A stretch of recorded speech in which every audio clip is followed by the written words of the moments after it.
জলবায়ু পরিবর্তনের প্রভাবে সমুদ্রপৃষ্ঠের উচ্চতা বৃদ্ধি পাওয়ায় বিশ্বের 17টি দেশ ও অঞ্চল অস্তিত্ব সংকটে পড়তে পারে বলে সতর্ক করেছে জাতিসংঘের জলবায়ু বিষয়ক গবেষণা সংস্থা inter governmental panel on climate change.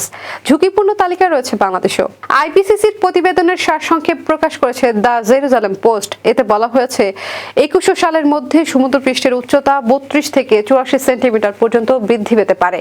গবেষণায় সবচেয়ে ঝুঁকিপূর্ণ অঞ্চলের তালিকায় রয়েছে মালদ্বীপ, টুভালু, কিরিবাতি, মার্শাল দ্বীপপুঞ্জ, সোলেমন দ্বীপপুঞ্জ, নাউরি টরেস প্রণালী দ্বীপপুঞ্জ, Palau, Vanuatu, Seychelles, Samoa, Fiji ও বাহামা সহ বিশ্বের বিভিন্ন দ্বীপরাষ্ট্র এবং উপকূলীয় এলাকা।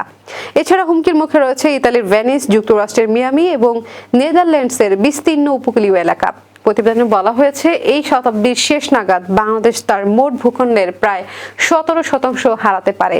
এতে প্রায় 2 কোটি মানুষ বাস্তুচ্যুত হওয়ার আশঙ্কা রয়েছে। বিশেষজ্ঞদের সতর্কবার্তা, জলবায়ু পরিবর্তনের প্রভাব মোকাবেলায় কার্যকর উদ্যোগ না নিলে ভবিষ্যতে পরিবেশ, অর্থনীতি ও মানব জীবনে আরো বড় সংকট দেখা দিতে পারে।